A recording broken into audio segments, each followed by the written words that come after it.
times you have to tell Diddy no? Oh, man, bro. Yeah, it's crazy. Oh, man. Sean Diddy Combs' alleged list of accomplishments to be revealed soon. The names will shock you, attorney says. Whoa. I think he's going to sing, I think he has to sing or he bro, goes to also, jail I'll tell you for the one rest of his thing. life. God protects me. I'm so glad God protects me because after I knocked out Pereira in Miami, we went to Tootsie's the next night and they were like, yo, P. Diddy wasn't here watching your fight last night. I was like, wait, word? Crazy. And I went and checked my DMs and I saw, hit me up. And he was talking about 2 months later, I want to do an interview or whatever. And I said, here's my manager's number. Bob, cool. Nothing ever came off it. But again, that's why I said God be protecting me. Because who knows? Like, you never know. Oh, yeah, we're having this party later on.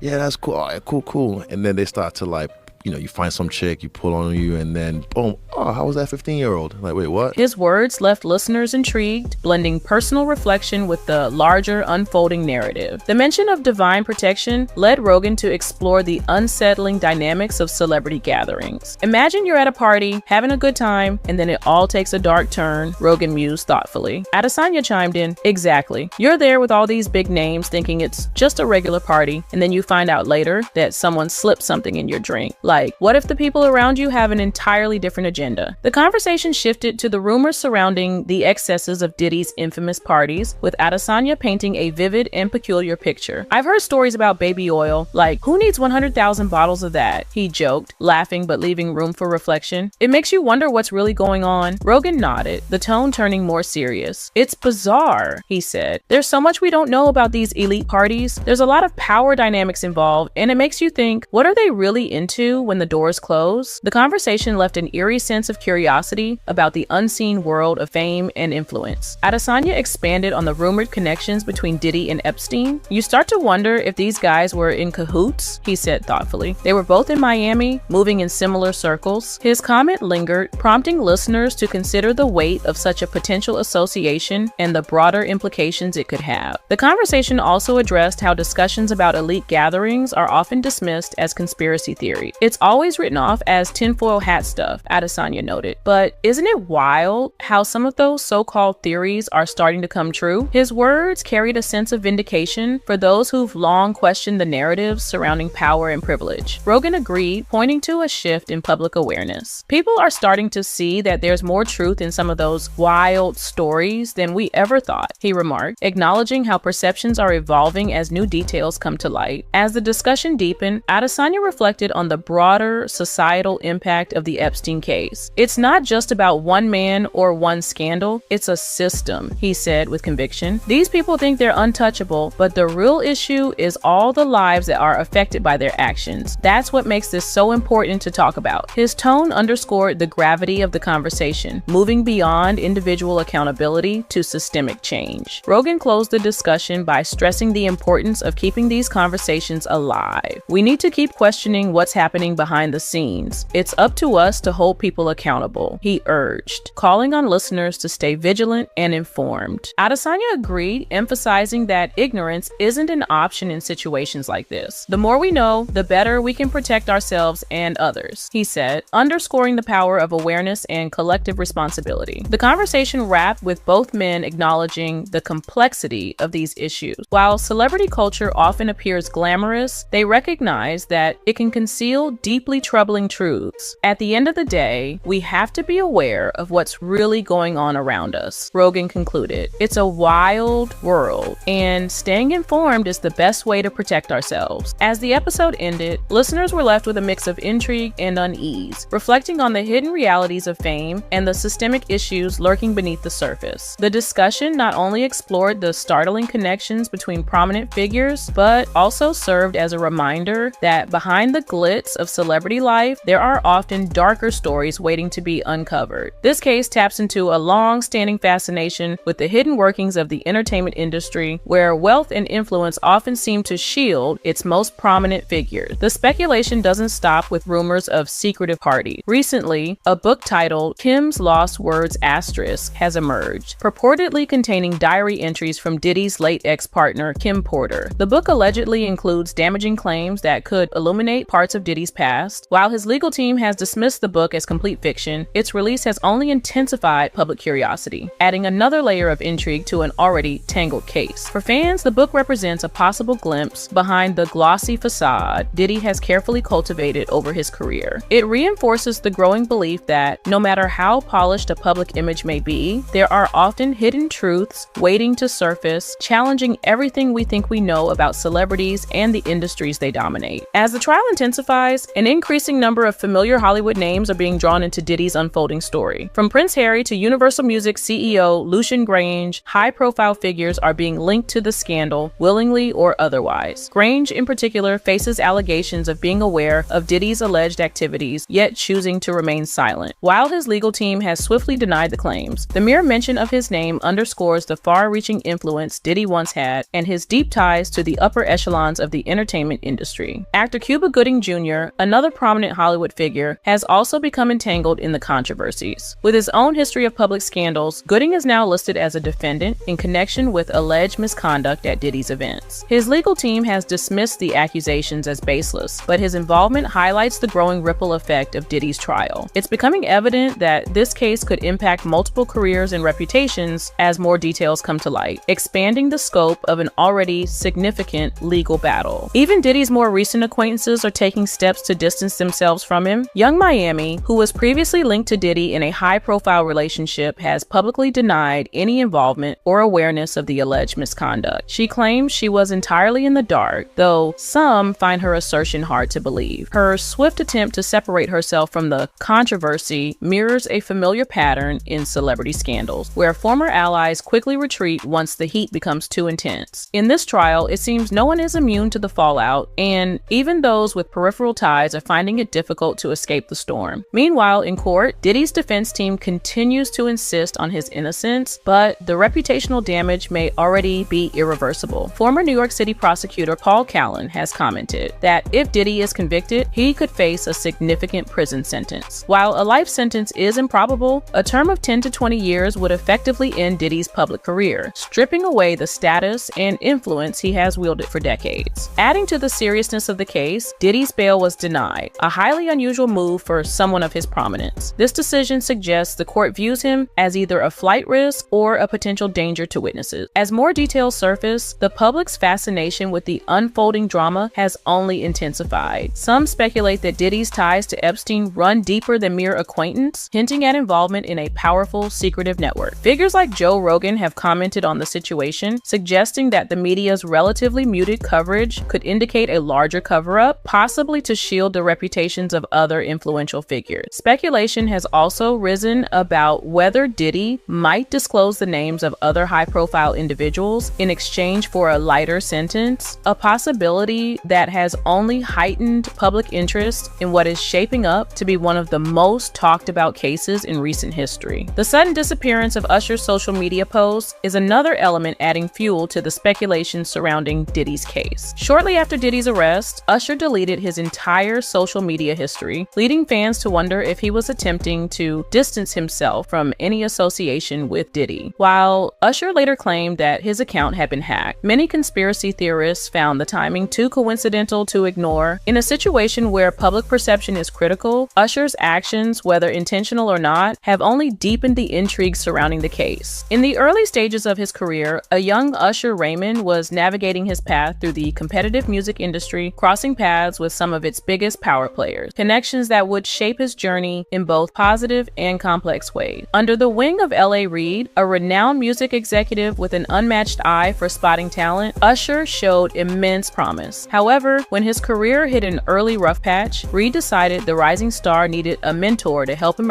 regain momentum. He turned to Sean Diddy Combs, who was swiftly rising as a major force in the industry, hoping Diddy's influence could guide Usher to new heights. What Usher likely didn't realize at the time was that the world he was stepping into was far more complex and, at times, unsettling than he could have imagined. Diddy, then still going by Puff Daddy, brought Usher into what he referred to as flavor camp. This arrangement wasn't your typical mentorship or training setup. Usher lived with Diddy for a while, and by his own account, the experience was far from what he had anticipated. He described the environment as chaotic and unpredictable, with situations that often left him feeling uneasy. Usher recalled moments where he could open a door and find a room packed interact with strangers, partying late into the night. For someone as focused on honing his craft and proving himself in the music industry as Usher, this world of unrestrained excess and unpredictable energy was unfamiliar and disorienting, one he hadn't been fully prepared to navigate. Years later, in a seemingly lighthearted interview with comedian Kevin Hart, Diddy reflected on the time Usher lived with him, sharing a peculiar anecdote about them wrestling over Frosted Flakes. The comment was casual, but it struck a strange chord with both Hart and viewers. Hart's reaction, confused and slightly uncomfortable, mirrored what many felt upon hearing it. Instead of elaborating, Diddy quickly redirected the conversation, almost as if realizing he might have said too much. Though fleeting, the moment left audiences curious and unsettled, sparking speculation about the true nature of Diddy's early mentorship of Usher. It wasn't just fans who raised eyebrows about Usher's early years under Diddy's mentorship. After leaving Diddy's camp, Usher's debut album, executive produced by Diddy, took a surprisingly mature and provocative tone. The themes in the album felt strikingly adult for someone so young, leaving both fans and critics puzzled. Reportedly, even Usher's mother expressed concern over the album's content, believing it didn't align with who Usher truly was at the time. As rumors swirled, like former bodyguards and insiders began to share unsettling stories, alleging they had witnessed uncomfortable interactions between Usher and Diddy. Some suggested that Usher's time in Diddy's circle left a lasting mark on him, though much of this speculation has never been substantiated. Still, the whispers have lingered, casting a shadow over those formative years. As Usher's own career soared, he took on the role of mentor, guiding the next generation of talent. Among those he discovered was a young Justin Bieber, a rising star also scouted by L.A. Reid. Early in Bieber's career, he faced a major decision: sign with Usher, his idol, or choose another music powerhouse, Justin Timberlake. Bieber ultimately went with Usher, a choice that seemed to unlock incredible opportunities, but also brought him closer to the influences Usher had encountered in his own youth. At one point, Usher even arranged for Bieber, then just 15 years old, to spend time with Diddy, mirroring his own formative experiences years earlier. This introduced Bieber to the fast-paced, celebrity-driven lifestyle that Diddy was known for, offering a first-hand glimpse into a world that blended high energy, luxury, and fame with unpredictable dynamics. In interviews, Diddy often reflected on Bieber's time with him, describing it in ways that hinted at a lifestyle far removed from what most 15-year-olds could fathom. His remarks about mentoring Bieber occasionally walked a fine line, raising questions about the nature of their time together. Diddy's comments were frequently playful yet ambiguous, leaving much to interpretation and prompting curiosity about the kind of guidance he offered to young artists. While he framed these experiences as part of the celebrity lifestyle, the lack of clarity often left listeners wondering what truly went on behind the scenes. Over time, fans began to wonder if Bieber's time with Diddy had left a lasting impact that went beyond his music. Bieber's rise to fame brought immense pressure, and as he matured, he started to open up about the darker challenges he faced in the entertainment industry. In one particularly emotional interview, Bieber expressed his desire to protect younger artists, like Billie Eilish, from experiencing the same struggles he had endured. His comments offered a rare glimpse into the unseen difficulties of navigating fame at a young age. In the years that followed, more artists began sharing their own experiences in the industry. Billie Eilish revealed that someone had made her feel uncomfortable, a situation she eventually confided to her brother, who helped her address it. Similarly, Taylor Swift opened up about unsettling incidents she had encountered, despite being one of the most prominent and well-guarded stars of her generation. These accounts collectively painted a sobering picture of an industry where young talents frequently face difficult and at times troubling situations, often without the support they needed. As these revelations gained attention, Usher's own choices began to face renewed scrutiny. Recently, he briefly deleted his social media accounts, sparking speculation that he was trying to distance himself from his past connections with Diddy, especially as discussions about Diddy's influence over young artists heated up. Fans questioned why Usher, who had experienced his own challenges under Diddy's mentorship, would introduce someone like Justin Bieber to that same world. For many, the decision seemed difficult to reconcile with what Usher himself had endured during his early career. However, celebrity relationships and decisions are rarely straightforward. Some suggest that Usher might not have had much of a choice, that opposing a powerful figure like Diddy could have jeopardized his own career. Others theorize that Usher's time with Diddy may have shaped his views on mentorship, possibly leading him to believe that exposing Bieber to the industry's realities early on was necessary for success. After all, Diddy wasn't just a mentor, he was a gatekeeper in the music world, someone with the power to create opportunities or block them entirely. As we reflect on the choices and alliances formed over decades, it's impossible not to wonder what new details may surface. Diddy's influence casts a long shadow, and the recent discussions surrounding him highlight the complexities of mentor-mentee dynamic. Whether the experiences of Usher and Bieber were as troubling as some speculate or not, one thing remains certain. The entertainment industry is a double-edged sword, offering immense opportunities while also exposing young, impressionable artists to significant risks when they place their trust in powerful figures. The public's curiosity only grows with each passing day. Stories continue to circulate about Diddy's legendary parties, his role in shaping the careers of some of music's biggest names, and the culture of secrecy that has long surrounded him. In the months ahead, more may come to light about what Usher and Bieber truly experienced during those formative years and how those moments impacted their paths. Until then, fans and critics are left piecing together fragments of these accounts, questioning just how far-reaching the influence of one figure can be in shaping the lives and futures of so many. Artificial intelligence has even found its way into this unfolding saga. Recently, an AI-generated song surfaced online featuring what appeared to be Justin Bieber's voice and describing a party allegedly hosted by Diddy. While the song was quickly debunked as fake, its existence highlights the intense public curiosity surrounding Diddy's infamous gatherings. For fans, the song isn't necessarily about fact, it's about the possibility of hidden truths, offering an imagined glimpse into what might have occurred at those controversial events. As this scandal continues to unravel, it's clear that this case isn't just about Diddy's personal struggles, it's about the fight for his legacy, reputation, and the reputations of those who once stood by his side. With each new revelation, the web grows larger, pulling in more names, unearthing more secrets, and feeding the public's fascination. The drama extends far beyond the courtroom, rippling through the entertainment industry as Hollywood's power players wait uneasily to see what the trial's outcome will bring. This case goes beyond the allegations against one man. It's a broader commentary on the power dynamics that govern Hollywood and the systems that allow celebrities to operate without accountability until they're finally confronted. As the scandal continues to unfold, the world watches closely, eager to see which hidden truths will emerge and who else might face repercussions. In an industry fueled by image, fame, and influence, this case stands as a powerful reminder that no one is truly untouchable. Eventually, even the most protected figures must answer for their actions, no matter how long it takes for the reckoning to arrive. The spotlight has shifted from the courtroom drama to the harsh realities within the Metropolitan Detention Center, MDC, in Brooklyn, where Sean Diddy Combs is currently detained. The conditions inside the facility, long criticized for their severity, have come under intense scrutiny following a federal raid that exposed a disturbing environment marked by chaos, violence, and neglect. Once regarded as a center for rehabilitation and structure, the MDC has instead become a symbol of systemic dysfunction, prompting federal agents to intervene and raising urgent questions about the safety and treatment of inmates, particularly in high-profile cases like Diddy's. This chilling expose of life within the MDC sheds light on the glaring gaps in inmate welfare and the failure of security measures, sparking public outrage and further complicating an already fraught situation. The revelations not only challenge perceptions of justice within the system, but also amplify concerns about whether facilities like the MDC are equipped to handle the complexities of cases involving prominent figures. This troubling operation carries significant implications for Sean Diddy Combs, a high-profile inmate currently housed at the Metropolitan Detention Center alongside other notable figures like crypto mogul Sam Bankman-Fried. Diddy's detention at the MDC has drawn increased attention to the facility's long-standing issues. Early Monday morning, federal agents, joined by drug-sniffing dogs, launched a sweeping raid with a clear goal: to address the corruption and violence that have plagued the institution for years. The raid not only underscores the dire state of the MDC, but also raises questions about the conditions faced by inmates, particularly high-profile detainees like Diddy, in a system struggling with dysfunction and disorder. Eyewitness News reporter Darla Moore was on the scene, describing the operation as an interagency effort aimed at maintaining a safe environment. However, this vague explanation barely scratches the surface of the situation's gravity. Sources close to the investigation suggest the raid isn't primarily about the inmate, but rather a response to mounting public scrutiny, a desperate effort to address systemic issues that have long gone unchecked. This isn't new, remarked an attorney familiar with the facility's operations, expressing skepticism skepticism about the timing of the federal intervention. Stay tuned for the latest updates as we continue to follow this game-changing case. From breaking news to in-depth analysis, we'll keep you informed every step of the way. Be sure to hit subscribe and turn on notifications. You won't want to miss what happens next in this high-stakes drama that has captured the attention of the entire world.